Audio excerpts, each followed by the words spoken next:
All right, everyone, welcome back into another NBA props video. We have a lot of great prop bets to break down for you guys between PrizePicks and Underdog, as well as some just general bets for today's slate. So with that, let's go ahead and get into it. So I want to start off here with the fantasy score for Jamal Murray and just start off with calling out the big prop line difference that we were getting between PrizePicks and Underdog. This is kind of the beauty of early season NBA, and I will say when college basketball comes around, that's also kind of the beauty of that, is these fantasy score lines are the ones where we're going to get the biggest edge and the consistent edge throughout the year. We are seeing a pretty big prop line difference again between Underdog and PrizePicks. Underdog has it at 36.95, so if you like his over, you can bet his over there. That's actually the side I'm leaning on here, but we're going to break down this bet a little bit more for you. And then obviously if you want to bet the under, you'd bet the under at 39.5. Now what's interesting, the projection data likes the over here, guys. Some people tend to get confused about what the projection data is telling us versus the average sportsbook line. The projection data is a separate data source where it's just like a secondary avenue for us to gauge whether or not we like a bet. That's more for DFS purposes, whereas the average sportsbook line is just taking the average sportsbook line, which is a combination of all the prop bets that are being pulled in for a specific player.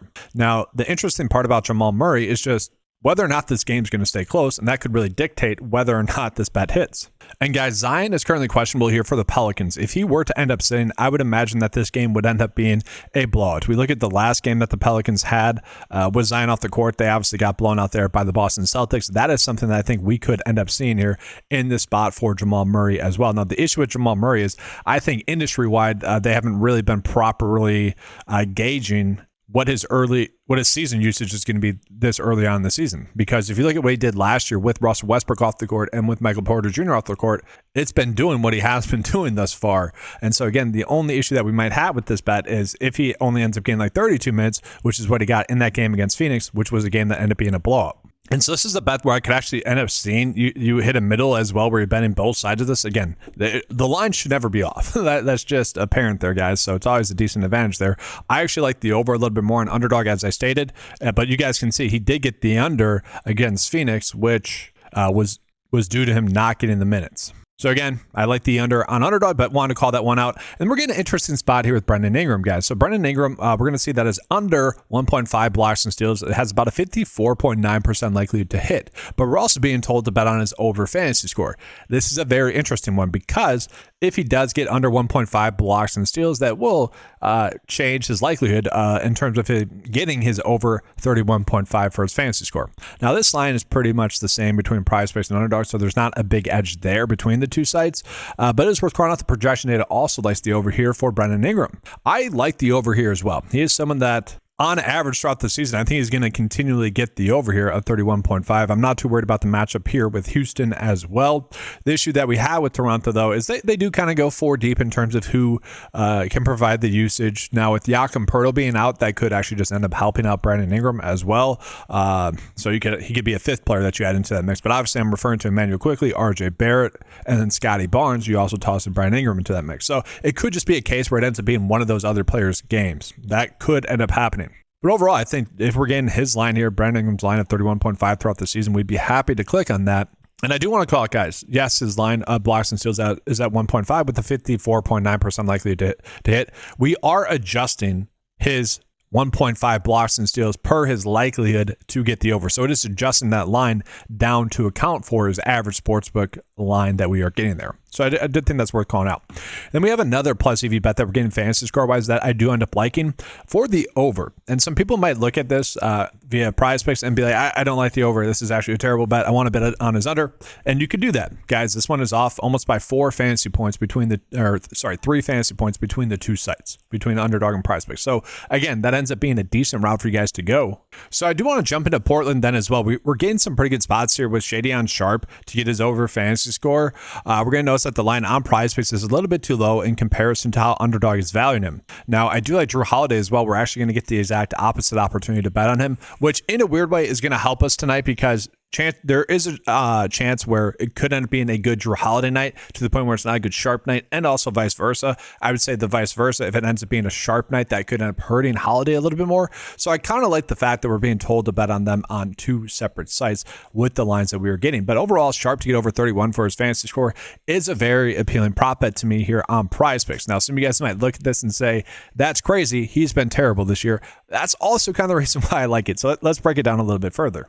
So guys, Sharp to get his over fantasy score, to me, is really rooted in how poorly he shot the basketball thus far. 4 straight games of him not shooting the basketball well. 0 for 6 from 3, 1 for 9, 1 for 6, 3 for 9. Pretty good there. Overall, though, the first game, 5 for 20. So he's gained a high volume shot attempts, but he's just not shooting the basketball well. This is a good matchup, so you would expect him to shoot the basketball a little bit better. The nice part about that is that he has been, hitting all of his free throws. And so to me, it just seems like more of an outlier that he hasn't had a good night shooting the basketball yet. And given the matchup that he has with Utah, I think this could end up being a good spot. And in games that have stayed close, he's been getting 33 or so minutes, which is what I hope we can get out of him tonight in this one. And so, yes, I do end up liking the over fantasy score there, but we also have Drew Holiday, to me, in a good spot as well for his over fantasy score, but that's actually going to end up being on Underdog.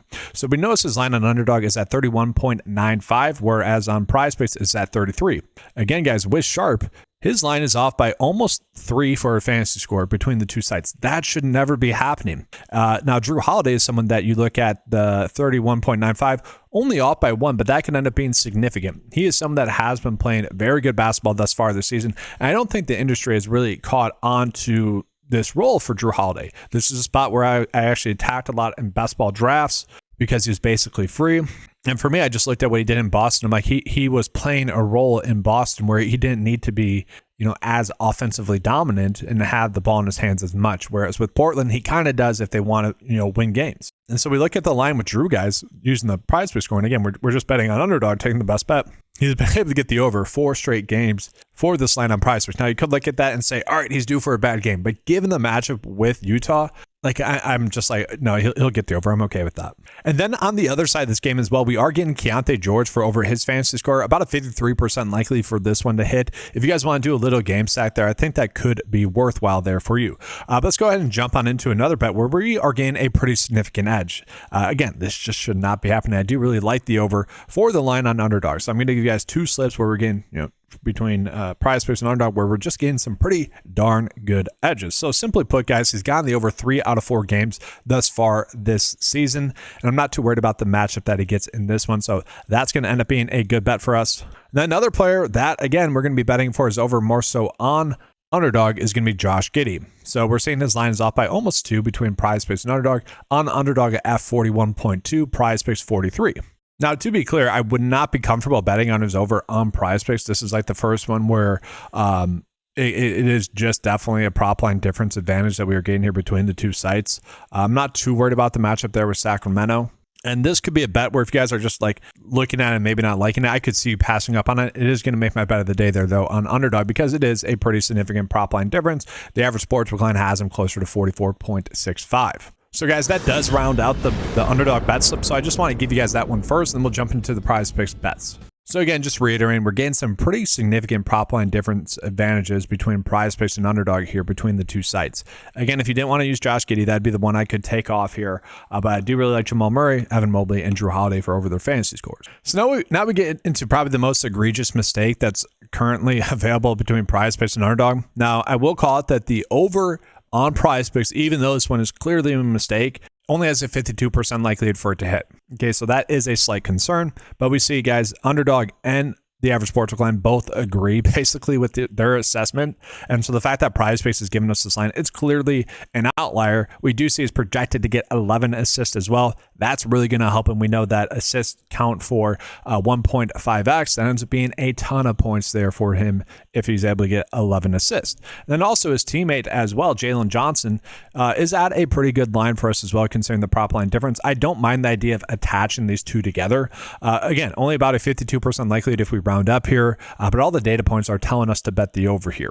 Okay, and I think it does go hand in hand with Trae Young to get his over fantasy score. Now, it is worth calling out, guys, Jalen Johnson is currently questionable. He is expected to play in this game, though. And if we look at his game log, a little bit hit or miss. You don't necessarily love that too much so, but But this game against Orlando, just he got into foul trouble, 5 fouls. Obviously, that's always a big difference as to whether or not a player gets his overs or unders. Does he get into foul trouble? It always comes down to minutes. And why did he not get the minutes?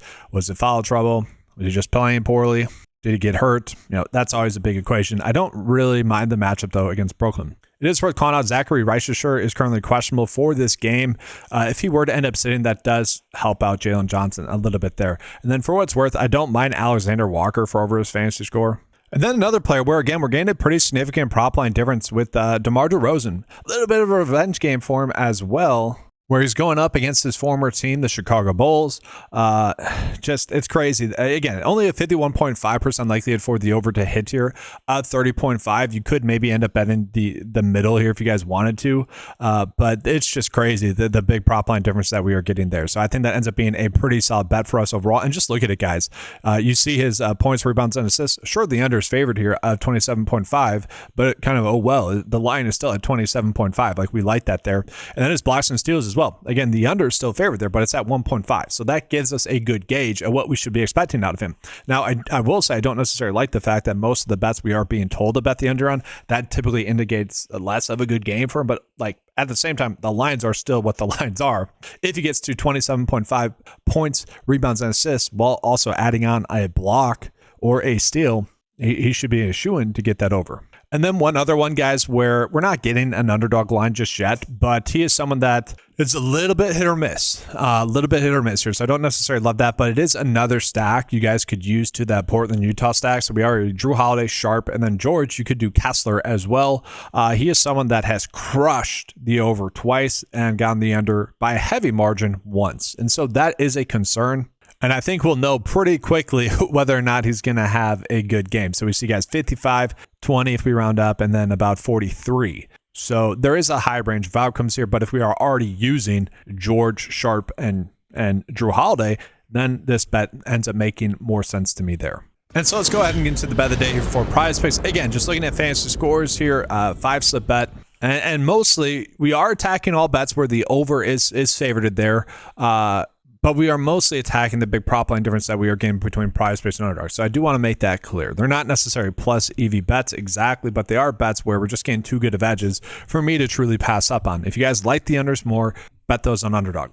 Now, due to this being a more fantasy score intensive slate here for you guys, I'm going to go ahead and break down just some general bets that we are getting as well. So I wanted to take a peek at the best bets for the games that we are getting, guys, and we're not getting any really plus EV bets for the games. Like Lovig is not a site that many people use, and so we're not really getting big edges there. I did give you guys the Bucks to win that game against New York last night. Shout out to Ryan Rollins for outplaying Jalen Brunson.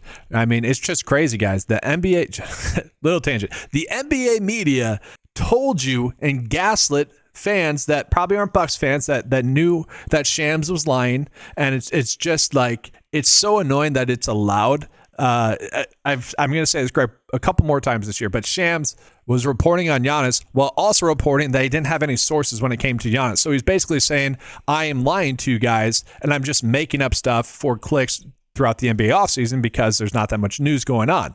And so the reports were that Giannis wanted to leave Milwaukee. And he might actually want to go to the Knicks, which if you think about it logically, the Knicks, if they were to acquire Giannis, what they would give up would make them a worse team than what the Bucks currently have right now.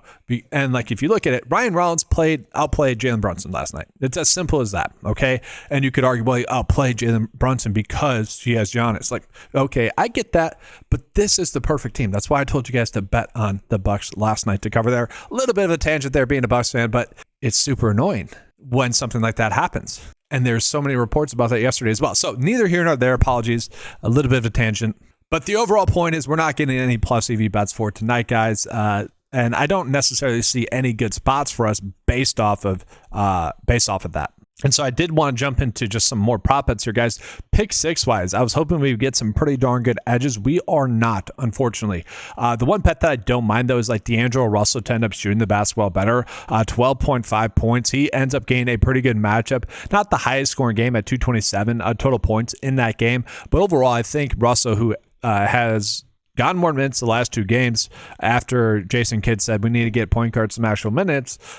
With this being a good matchup, I would expect that to happen again for Russell. He is coming in off of poor night shooting, but again, given the matchup, you would expect him to have a better night shooting. And that's kind of it. So if you guys like D'Angelo Russell tonight, I think that ends up being a good bet on basically all the sites.